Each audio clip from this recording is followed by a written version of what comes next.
किसी नगर में एक बूढ़ा चोर रहता था। 16 वर्षीय उसका एक लड़का भी था। चोर जब ज्यादा बूढ़ा हो गया तो वो अपने बेटे को चोरी की विद्या सिखाने लगा। कुछ ही दिनों में वह लड़का चोरी विद्या में प्रवीण हो गया।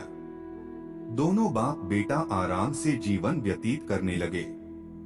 एक दिन चोर ने अपने बेटे से कहा, देखो बेटा, साधु संतों की बात कभी नहीं सुननी चाहिए।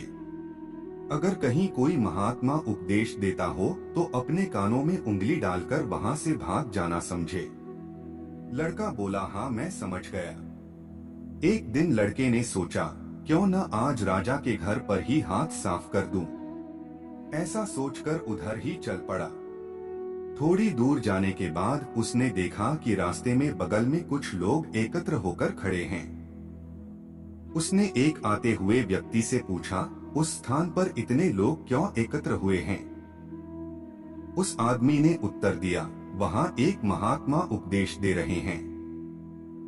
यह सुनकर उसका माथा ठनका। इसका उपदेश नहीं सुनूंगा, ऐसा सोचकर अपने कानों में उंगली डालकर वह वहां से भाग निकला। जैसे ही वह भीड़ के निकट पहुंचा, एक पत्थर से ठोकर लगी और वह गिर गया। उस समय महात्मा जी कह रहे थे, कभी झूठ नहीं बोलना चाहिए। जिसका नमक खाएं उसका कभी बुरा नहीं सोचना चाहिए। ऐसा करने वाले को भगवान सदा सुखी बनाए रखते हैं। ये दो बातें उसके कान में पड़ी। वह झटपट उठा और कान बंद कर राजा के महल की ओर चल दिया। वहां पहुंचकर जैसे ही अंदर जाना चाहा कि उसे वहां बैठे पहरेदार ने टोका, अरे कहाँ जाते हो? तुम कौन हो?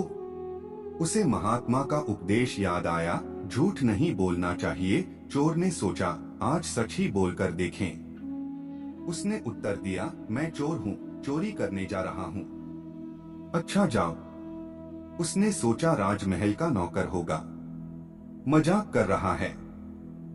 चोर सच बोलकर राजमहल में प्रवेश कर गया। एक कमरे में घुसा। वहां ढेर सारा पैसा तथा जेवर देख उसका मन खुशी से भर गया। एक थैले में सब धन भर लिया और दूसरे कमरे में घुसा। वहां रसोई घर था। अनेक प्रकार का भोजन वहां रखा था। वह खाना खाने लगा। खाना खाने के बाद वह थैला उठाकर चलने लगा कि तभी फिर महात्मा का उपदेश याद आया, जिसका नमक खाओ उसका बुरा मत सोचो। उसने अपने मन में कहा, खाना खाया उसमें नमक भी था, इसका बुरा नहीं सोचना चाहिए। इतना सोचकर थैला वहीं रख वह वापस चल पड़ा। पहरेदार ने फिर पूछा, क्या हुआ, चोरी क्यों नहीं की? देखिए, जिसका नमक खाया है उसका बुरा नहीं सोचना चाहिए। मैंने राजा का नमक खाया है, इसलिए चोरी का माल नहीं लाया। वही रसोई घर में छोड़ आया। इतना कहकर वह वहां से चल पड़ा। उधर रसोइये ने शोर मचाया, पकड़ो पकड़ो, चोर भागा जा रहा है। पहरेदार ने चोर को पकड़कर दरबार में उपस्थित किया। राजा के पूछने पर उसने बताया कि एक महात्मा के द्वारा दिए गए उपदेश के मुताबिक मैंने पहरेदार के पूछने पर अपने को चोर बताया, क्योंकि मैं चोरी करने आया था।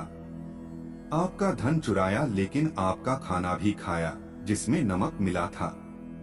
इसीलिए आपके प्रति बुरा व्यवहार नहीं किया और धन छोड़कर भागा। उसके उत्तर पर राजा बहुत खुश हुआ और उसे अपने दरबार में नौकरी दे दी। वह 2-4 दिन घर नहीं गया तो उसके बाप को चिंता हुई कि बेटा पकड़ लिया गया, लेकिन 4 दिन के बाद लड़का आया तो बाप अचंभित रह गया अपने बेटे को अच्छे वस्त्रों में देखकर। लड़का बोला, बापूजी, आप तो कहते थे कि किसी साधु संत की बात मत सुनो, लेकिन मैंने एक महात्मा की बात सुनी और उसी के मुताबिक काम किया, तो देखिए सच्चाई का फल, मुझे राजमहल में अच्छी नौकरी मिल गई।